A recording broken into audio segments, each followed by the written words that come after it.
So this is just sitting in there right now, but this is the piece that I'm replacing here, and then all the rust is okay over to about right here, and then this is really bad. You can see it's rotted out, you know that. But this piece here, when I started pulling it up, look what the squirrels stuck in here.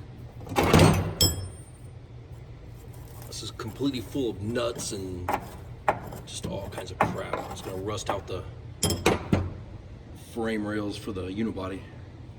I mean, because this is a unibody car, it doesn't have a frame, so you know that's just crap from moisture and nuts to get collected in there. But I'll get this all rust treated and everything, and put weld through primer and crap on it before I put the panel on top of it. Hey guys, welcome to Outlaw Edge. So this is another quick tick. What do you call it? Tech tip? Tip, I guess. Hard to say. So like when you're doing metal fabrication, and you have these holes here in a car. This is the stock trunk that came out of it, and this is after you lay out the pattern and you bead roll the lines, and then you have these dimple dies. Well, if you don't have a set of dimple dies, you can make a quick set by doing something like this. And all I did is I took a hydraulic cylinder flange, or you can use a pipe flange or whatever, something that's round. And this is off of the top of this holds the packing into a hydraulic cylinder. And then I welded a piece of plate on the bottom so it can bolt in the vise, so it's a post dolly now. And you drill your hole and you cut a cannonball in half. Or you get lucky enough that someone already broke a cannonball. You don't need to use a cannonball. You can use a trailer hitch ball. They have the round trailer hitch balls, and it works the same way. You can walk that around and do the same shape. But take a flat piece of metal, drill your hole whatever size you want in it, stick it over the top of this, dead blow hammer.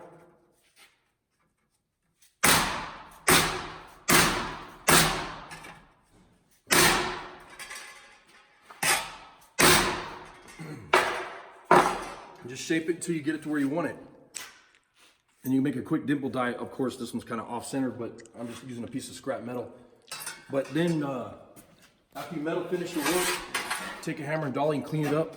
You got a perfect dimple where they have the rubber plugs in the trunks of the cars. And a lot of these old cars have these. And they also have these on the body mounts where you got to drop a bolt through the body to hold the body onto the frame or whatever, where you have the rubber pucks underneath for the body mounts. But anyways, that's your tech tip for the day. Thanks for watching. Excuse you, Lily. Lily, you need help? What was that? So anyways, this is the old trunk panels. That's how bad it was. You can just stick your finger through some of these parts. Stuff is horrible. And I'll show you the panel that I made. Turned out good. I gotta weld it in tomorrow. I gotta bend it right here though, so it comes up about like 20 degrees or whatever it is. But it turned out nice. And I'll get this one, it's just sitting in there right now. I'll get that one brought up and welded where it goes and everything else. Get this damn thing done tomorrow. But it turned out nice. It'll fit down in there and weld this in, and I got this panel here, and I'm going to take and do the same thing I did. This aftermarket panel here, I had to cut down and reshape, and it's, what a joke. The ones that they sent him, they're almost 2 inches off right here, and then it comes down to 0 here. So tomorrow, that's what I'll do, is I'll flatten this panel out and then re-bend it there, or re-break it there, and then get that welded in. They fit nice, you know, the size and everything is fine. But then the other thing that they did is they sent us 2, and right here is supposed to be the gas door and everything. And that's gonna be a problem because I gotta cut around that, but it's not a big deal. If not, I'll make the end of it or something. Anyways, thanks for watching.